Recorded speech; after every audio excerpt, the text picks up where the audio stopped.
बाबा विश्वकर्मा जी की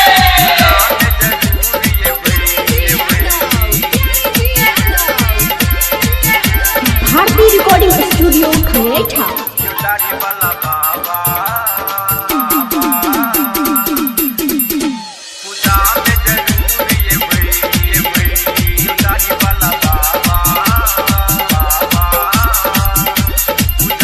कमंडल वाला बाबा जी की चौका लगा को आसन सजा को चौका लगा को आसन सजा को धने छी बाबा ने भूल जेबै यो दाढ़ी वाला बाबा पूजा में जरूर एबै यो दाढ़ी वाला बाबा पूजा में जरूर एबै।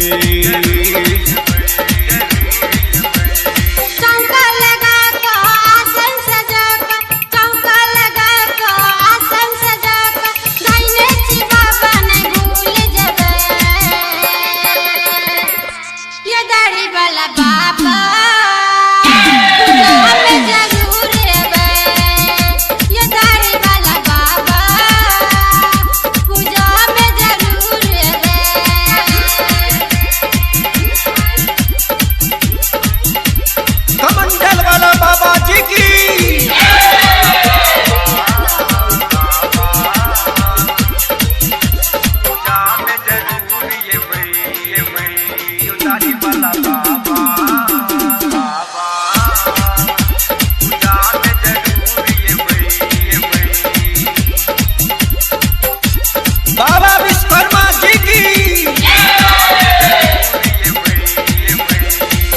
कने छिए दोनों प्राणी पूजा के व्रत यो देने छी अहाँ के बाबा सब जननोत यो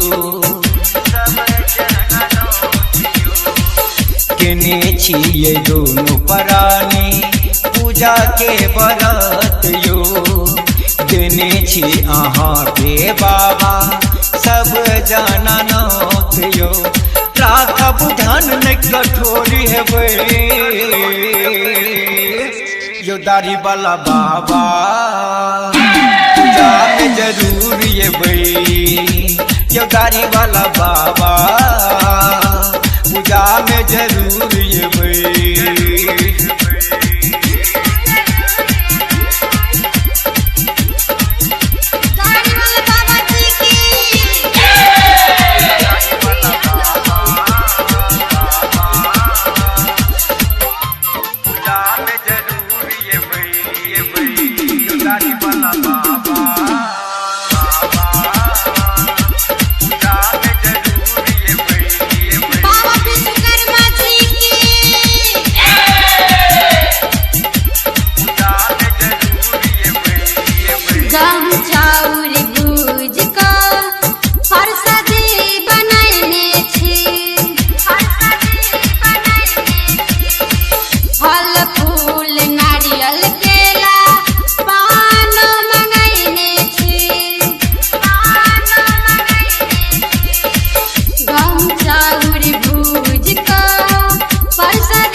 आजा बाजा डीजे सब में बाजै छै गीत यो।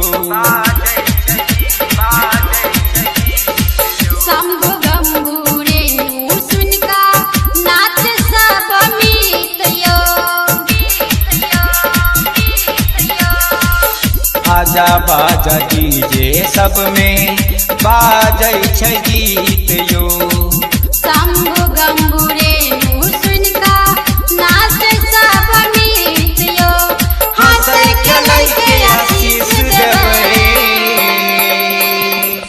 यो दाढ़ी वाला बाबा।